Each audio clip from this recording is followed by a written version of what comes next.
which is the smallest value. 4 power 36, 5 power 24, 3 power 48. Here this is written as 12, 3. That is the same now 12 into 3 now. 5, 12, 3, 2, 3, 12, 4. So 24 and 12 into 2, so it's 48 and 12 into 4.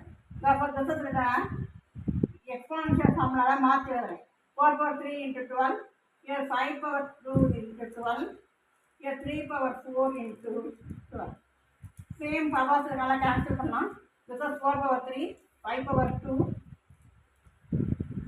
3 power 4. The same power cancel பண்ணிடலாம்.